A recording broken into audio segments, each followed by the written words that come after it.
नमस्ते। मेरा नाम अदिति है। मैं आपके द्वारा यहाँ टाइप किए गए किसी भी वाक्य को पढ़ सकती हूँ। मौर्य साम्राज्य के महान संस्थापक चंद्रगुप्त मौर्य प्राचीन भारतीय इतिहास में एक महान व्यक्ति के रूप में खड़े हैं। साधारण शुरुआत से उठकर उन्होंने एक उल्लेखनीय यात्रा शुरू की जिसने उपमहाद्वीप के इतिहास की दिशा बदल दी। अपने गुरु चाणक्य, जिन्हें कौटिल्य या विष्णुगुप्त के नाम से भी जाना जाता है, के रणनीतिक मार्गदर्शन से चंद्रगुप्त ने दमनकारी नंदवंश के पतन की योजना बनाई और शासन के एक नए युग की शुरुआत की। उनके शासनकाल की विशेषता महत्वाकांक्षी विजय और चतुर राजनीतिक चालबाजी थी, क्योंकि उन्होंने भारतीय उपमहाद्वीप के विशाल विस्तार में अपने साम्राज्य की सीमाओं का विस्तार किया था। एक दूरदर्शी नेता और साम्राज्य निर्माता के रूप में चंद्रगुप्त की विरासत विस्मय और प्रशंसा को प्रेरित करती है, जिसने भारतीय इतिहास पर गहरा प्रभाव डाला है। मौर्य साम्राज्य के महान संस्थापक चंद्रगुप्त मौर्य प्राचीन भारतीय इतिहास में एक महान व्यक्ति के रूप में खड़े हैं। साधारण शुरुआत से उठकर उन्होंने एक उल्लेखनीय यात्रा शुरू की जिसने उपमहाद्वीप के इतिहास की दिशा बदल दी। अपने गुरु चाणक्य, जिन्हें कौटिल्य या विष्णुगुप्त के नाम से भी जाना जाता है, के रणनीतिक मार्गदर्शन से चंद्रगुप्त ने दमनकारी नंदवंश के पतन की योजना बनाई और शासन के एक नए युग की शुरुआत की। उनके शासनकाल की विशेषता महत्वाकांक्षी विजय और चतुर राजनीतिक चालबाजी थी, क्योंकि उन्होंने भारतीय उपमहाद्वीप के विशाल विस्तार में अपने साम्राज्य की सीमाओं का विस्तार किया था। एक दूरदर्शी नेता और साम्राज्य निर्माता के रूप में चंद्रगुप्त की विरासत विस्मय और प्रशंसा को प्रेरित करती है, जिसने भारतीय इतिहास पर गहरा प्रभाव डाला है। बिंदुसार चंद्रगुप्त मौर्य के पुत्र और मौर्य साम्राज्य के दूसरे सम्राट थे।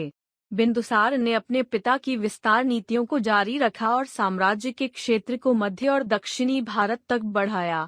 मौर्य वंश के प्रसिद्ध वंशज बिंदुसार को न केवल सिंहासन विरासत में मिला, बल्कि साम्राज्य के लिए अपने पिता के भव्य दृष्टिकोण की कमान भी मिली। चंद्रगुप्त मौर्य के पुत्र के रूप में बिंदुसार को अपने सम्मानित पूर्ववर्ती की विरासत को बनाए रखने और आगे बढ़ाने की जिम्मेदारी सौंपी गई थी। अपने पिता द्वारा रखी गई मजबूत नींव पर निर्माण करते हुए बिंदुसार ने क्षेत्रीय विस्तार के एक मिशन की शुरुआत की, जो पूरे भारतीय उपमहाद्वीप में मौर्य साम्राज्य के प्रभुत्व को मजबूत करेगा। रणनीतिक कौशल और सैन्य कौशल के साथ उन्होंने चंद्रगुप्त द्वारा शुरू की गई विजय की आक्रामक नीतियों को जारी रखा और साम्राज्य की सीमाओं को मध्य और दक्षिणी भारत के हृदय क्षेत्रों तक धकेल दिया। बिंदुसार के शासनकाल में विशाल क्षेत्रों पर मौर्य प्रभाव का विस्तार देखा गया, जो प्राचीन भारतीय इतिहास में एक महत्वपूर्ण अध्याय है। बिंदुसार के नेतृत्व में मौर्य साम्राज्य एक दुर्जय शक्ति के रूप में विकसित हुआ। इसकी पहुंच और प्रभाव दूर दूर तक फैल गया।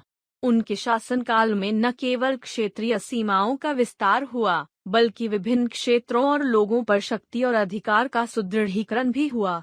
जैसे जैसे साम्राज्य का आकार और कद बढ़ता गया, बिंदुसार के चतुर शासन और कूटनीतिक कौशल ने इसके विशाल डोमेन के भीतर स्थिरता और सामंजस्य बनाए रखने में महत्वपूर्ण भूमिका निभाई। एक गतिशील शासक और साम्राज्य निर्माता के रूप में उनकी स्थायी विरासत इतिहास के गलियारों में गूंजती रहती है, जो प्राचीन भारतीय सभ्यता के इस स्वर्ण युग के दौरान मौर्य शक्ति और प्रभाव के चरम का प्रतीक है। मौर्य वंश का प्रसिद्ध वंशज अशोक एक विजेता के रूप में सिंहासन पर बैठा, जिसका नाम इतिहास में प्राचीन भारत के सबसे महान सम्राटों में से एक के रूप में दर्ज होना तय था। अशोक महान के रूप में प्रसिद्ध उनका शासनकाल ज्ञान और करुणा की परिवर्तनकारी शक्ति के प्रमाण के रूप में खड़ा है। प्रारंभ में अशोक ने सैन्य शक्ति और रणनीतिक कौशल के माध्यम से मौर्य साम्राज्य की सीमाओं का विस्तार करते हुए विजय का मार्ग अपनाया। हालांकि नियति के ज्वार ने क्रूर कलिंग युद्ध के दौरान एक गहरा मोड़ ले लिया, जहां रक्तपात और विनाश ने अशोक को अंदर तक झकझोर दिया, जिससे उसकी आत्मा में पश्चाताप और आत्मनिरीक्षण की गहरी भावना जागृत हो गई। कलिंग के खंडहरों के बीच ही अशोक में गहरी आध्यात्मिक जागृति आई और उन्होंने अपने साम्राज्य को शांति और ज्ञानोदय के मार्ग पर ले जाने के लिए एक मार्गदर्शक प्रकाश के रूप में बौद्ध धर्म की शिक्षाओं को अपनाया। अटूट विश्वास के साथ उन्होंने बौद्ध धर्म के सिद्धांतों को फैलाने और अपने विषयों के बीच सद्भाव और सहिष्णुता को बढ़ावा देने के लिए एक महान मिशन शुरू किया। पूरे साम्राज्य में फैले अपने प्रसिद्ध शिलालेखों और शिलालेखों के माध्यम से अशोक ने नैतिक शासन, सामाजिक कल्याण और धार्मिक सहिष्णुता की वकालत की और एक न्यायसंगत समाज की नींव रखी। उनका दूरदर्शी नेतृत्व और धार्मिक मार्ग के प्रति अटूट प्रतिबद्धता पीढ़ियों को प्रेरित करती रहती है, समय और स्थान की सीमाओं को पार कर एक अधिक दयालु और प्रबुद्ध दुनिया की ओर मार्ग प्रशस्त करती है। कलिंग युद्ध मौर्य इतिहास में एक निर्णायक क्षण के रूप में खड़ा है, जो सम्राट अशोक के शासनकाल के प्रक्षेप पथ में एक महत्वपूर्ण मोड़ है। शक्तिशाली मौर्य साम्राज्य और कलिंग के लचीले राज्य के बीच छेड़े गए इस क्रूर संघर्ष ने भूमि पर अनकही पीड़ा और तबाही फैलाई। अनगिनत योद्धाओं के खून से नदियां लाल हो गईं और घायलों की चीखें युद्ध के मैदान में गूंज उठीं, जिसने अशोक की अंतरात्मा पर एक अमिट निशान छोड़ दिया। अनियंत्रित महत्वाकांक्षा और क्रूर विजय के दुखद परिणामों को देखकर अशोक पश्चाताप और पीड़ा की गहरी भावना से उबर गया। उसने हिंसा की निरर्थकता और अपने शासन में परिवर्तनकारी बदलाव की अनिवार्यता को पहचाना। कलिंग युद्ध के बाद अशोक को एक आध्यात्मिक जागृति का अनुभव हुआ, जिसने उसके शासनकाल और उसके साम्राज्य की नियति को फिर से परिभाषित किया। युद्ध के खंडहरों के बीच ही उन्हें बौद्ध धर्म की शिक्षाओं, करुणा, अहिंसा और सार्वभौमिक प्रेम के सिद्धांतों को अपनाने में सांत्वना मिली। बुद्ध के गहन ज्ञान से प्रेरित होकर अशोक ने अपने अतीत के पापों का प्रायश्चित करने और मुक्ति और ज्ञानोदय की दिशा में मार्ग प्रशस्त करने के लिए एक दूरदर्शी खोज शुरू की। इस प्रकार कलिंग युद्ध मानवीय पीड़ा के दुखद नुकसान के साथ अशोक के बौद्ध धर्म में रूपांतरण और उसके बाद धर्म की घोषणा के लिए उत्प्रेरक बन गया, जिससे शांति, सहिष्णुता और नैतिक धार्मिकता के युग की शुरुआत हुई, जो इतिहास के पूरे इतिहास में गूंजता रहेगा। अशोक के शिलालेख उन गहन आदर्शों और सिद्धांतों के स्थायी प्रमाण के रूप में काम करते हैं, जिन्होंने सम्राट अशोक के शासन और उनके साम्राज्य के लिए दृष्टिकोण को निर्देशित किया। मौर्य साम्राज्य की लंबाई और चौड़ाई में बिखरे हुए चट्टानों और स्तंभों पर सावधानी पूर्वक नक्काशी की गई। ये शिलालेख अशोक के पूरे क्षेत्र में धम्म या धार्मिक आचरण के प्रचार के प्रति अटूट प्रतिबद्धता के मूक गवाह के रूप में काम करते हैं। इन शिलालेखों के माध्यम से अशोक ने अपनी शाही सत्ता की सीमाओं को पार करने और अपनी प्रजा तक करुणा, सहिष्णुता और नैतिक शुद्धता का संदेश पहुंचाने का प्रयास किया। प्रत्येक शिलालेख जाति, पंथ और वर्ग की बाधाओं को पार करते हुए सामाजिक कल्याण और सांप्रदायिक सद्भाव को बढ़ावा देने के अशोक के गंभीर प्रयासों का गवाह है। वे उनकी दूरगामी नीतियों का वर्णन करते हैं, जिनका उद्देश्य हाशिए पर मौजूद लोगों की पीड़ा को कम करना और उनके साम्राज्य के भीतर सभी व्यक्तियों की गरिमा और अधिकारों को बनाए रखना है। इसके अलावा ये शिलालेख धार्मिक सहिष्णुता के प्रतीक के रूप में खड़े हैं, जो अशोक के शासनकाल में पनपे विविध विश्वासों के प्रति उसके गहरे सम्मान को दर्शाते हैं। नैतिक आचरण और सार्वभौमिक परोपकार के सिद्धांतों का समर्थन करके अशोक ने धार्मिकता और पारस्परिक सम्मान में निहित एक समाज बनाने की मांग की, जहां भाईचारे के बंधन नश्वर अस्तित्व के क्षणिक विभाजन से परे हों। इस प्रकार अशोक के शिलालेख एक बीते युग के कालातीत अवशेषों के रूप में मौजूद हैं, जो इतिहास के सबसे शानदार राजाओं में से एक के दूरदर्शी नेतृत्व और स्थायी विरासत में अमूल्य अंतर्दृष्टि प्रदान करते हैं। मौर्य प्रशासन प्राचीन भारतीय इतिहास में संगठनात्मक उत्कृष्टता और नौकरशाही दक्षता की पहचान के रूप में खड़ा है। इस विशाल साम्राज्य के केंद्र में एक सावधानी पूर्वक संरचित प्रशासनिक तंत्र था, जिसे मौर्य शासन के तहत विशाल क्षेत्रों और विविध आबादी पर सटीकता और प्रभावकारिता के साथ शासन करने के लिए डिजाइन किया गया था। साम्राज्य को सरलता से प्रांतों में विभाजित किया गया था, जिन्हें जनपद के रूप में जाना जाता था, और आगे जिलों या विषयों में विभाजित किया गया था। प्रत्येक को सम्राट द्वारा सीधे नियुक्त अधिकारियों के प्रबंधन के लिए सौंपा गया था।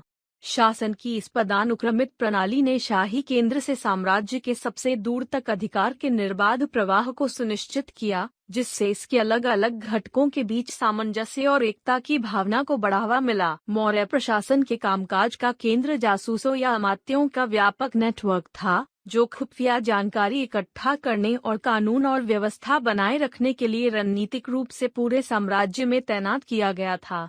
ये चतुर्गुर्गे गुप्त रूप से काम करते थे, उनकी सतर्क आंखें और कान क्षेत्र की नब्ज पर ध्यान देते थे, इससे पहले कि वे साम्राज्य की स्थिरता को खतरे में डाल सकें। असहमति और विद्रोह को विफल कर दिया। अपनी गुप्त निगरानी और खुफिया जानकारी इकट्ठा करने की गतिविधियों के माध्यम से अमात्यों ने मौर्य संप्रभुता के मूक संरक्षक के रूप में कार्य किया, जिससे सूचना का निर्बाध प्रवाह और शाही फरमानों का त्वरित निष्पादन सुनिश्चित हुआ। इस प्रकार नौकरशाही मशीनरी और निगरानी तंत्र के अपने जटिल जाल के साथ मौर्य प्रशासन अराजकता और अव्यवस्था के ज्वार के खिलाफ एक ढाल के रूप में खड़ा था और आने वाली पीढ़ियों के लिए साम्राज्य की अखंडता और समृद्धि को संरक्षित किया। मौर्य साम्राज्य के पतन ने भारतीय इतिहास में एक शानदार अध्याय की समाप्ति को चिन्हित किया, जो शाही शक्ति के क्रमिक क्षरण और एक बार एकीकृत प्रभुत्व के अलग अलग टुकड़ों में विभाजित होने की विशेषता थी। अशोक के निधन के बाद साम्राज्य ने खुद को आंतरिक कलह, बाहरी आक्रमण और प्रशासनिक अत्यावश्यकताओं के संगम से घिरा हुआ पाया, जिसने उन नींवों को कमजोर कर दिया जिन पर इसकी पूर्ववर्ती महिमा का निर्माण किया गया था। अशोक जैसे करिश्माई और दूरदर्शी नेता की अनुपस्थिति ने एक नेतृत्व शून्य छोड़ दिया, जिसे भरना चुनौतीपूर्ण साबित हुआ, क्योंकि प्रतिस्पर्धी गुटों में वर्चस्व के लिए होड़ थी और वंशवादी प्रतिद्वंद्विता ने साम्राज्य को टुकड़े टुकड़े करने की धमकी दी थी। राजनीतिक साजिशों और सैन्य संघर्ष की अशांत धाराओं के बीच मौर्य साम्राज्य ने खुद को बाहरी विरोधियों की साजिशों के प्रति अधिक संवेदनशील पाया, जिन्होंने अपनी स्वयं की आधिपत्यवादी महत्वाकांक्षाओं को पूरा करने के लिए इसके कमजोर राज्य पर कब्जा कर लिया। विदेशी आक्रमणकारियों की घुसपैठ, विशाल विस्तार में क्षेत्रीय अखंडता बनाए रखने के निरंतर दबाव के साथ मिलकर साम्राज्य के सैन्य संसाधनों को उनके टूटने के बिंदु तक बढ़ा दिया, जिससे इसकी अपरिहार्य गिरावट तेज हो गई। अंतिम मौर्य शासक बृहद्रथ के निधन के साथ शाही सत्ता के अंतिम अवशेष आकाश में विलीन हो गए, जिससे भारतीय उपमहाद्वीप पर वर्चस्व के लिए क्षेत्रीय शक्तियों के एक समूह को जन्म मिला। इस प्रकार मौर्य साम्राज्य के पतन से न केवल एक युग का अंत हुआ, बल्कि एक नए युग की शुरुआत भी हुई, जिसमें विविध राजनीति का उदय और केंद्रीकृत सत्ता का विखंडन शामिल था।